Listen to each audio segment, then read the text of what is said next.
বন্ধুরা, আমরা আবার আমাদের ইউটিউব চ্যানেল ডুয়েলকে লুকজে আরেকটা নতুন ভিডিও আপলোড করতে চলেছি।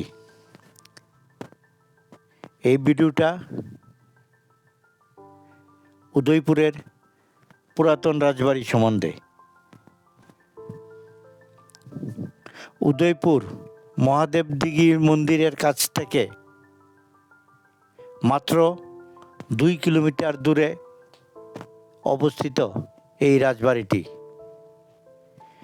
আমরা উদয়পুর থেকে আঁকাবাঁকা পথ পেরিয়ে এবং পলাশবন পেরিয়ে এগিয়ে চলেছি সেই পুরাতন রাজবাড়ির উদ্দেশ্যে। আনুমানিক 200 বছর পূর্বে মহারাজা কৃষ্ণকিশোর মাণিক্য এই রাজবাড়িটি প্রতিষ্ঠা করেন। তিনি প্রতিষ্ঠা করেন ভুবনেশ্বরী মন্দিরও। বর্তমানে এই রাজবাড়িটি ভগ্নদশায় আছে, কিন্তু এই রাজবাড়িতে এখন প্রচুর লোকের ভিড় হয়। প্রতিদিনই প্রচুর লোক এই রাজবাড়ি ঘুরে দেখতে আসেন। আপনারা আমার ক্যামেরায় এই রাজবাড়িটি দেখতে পাচ্ছেন।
এখন আপনারা আমার ক্যামেরায় যেই ছোট মন্দিরের মতো দেখতে পাচ্ছেন, এইখানে কথিত আছে আগেকার দিনে মানুষ বলি দেওয়া হতো।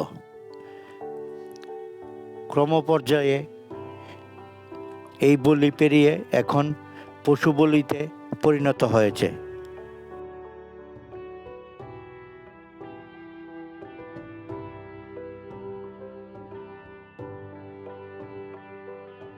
এই মন্দিরটা দেখানোর পরে আপনাদের আমি নিয়ে যাব ভুবনেশ্বরী মন্দিরে।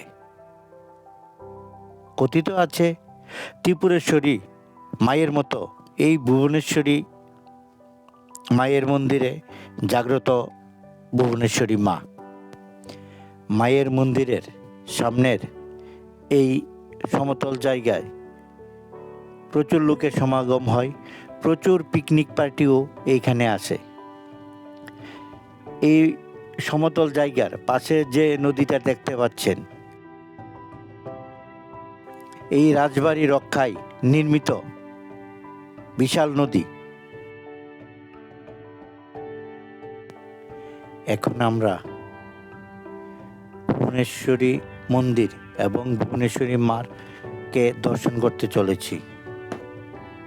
আপনারা এই মন্দিরে ভুবনেশ্বরী মায়ের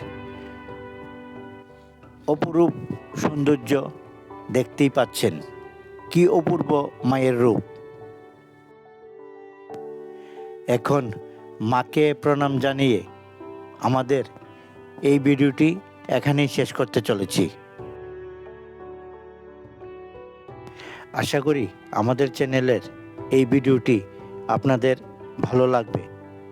দেখা হবে আপনাদের সাথে আমার পরবর্তী ভিডিওতে। ধন্যবাদ।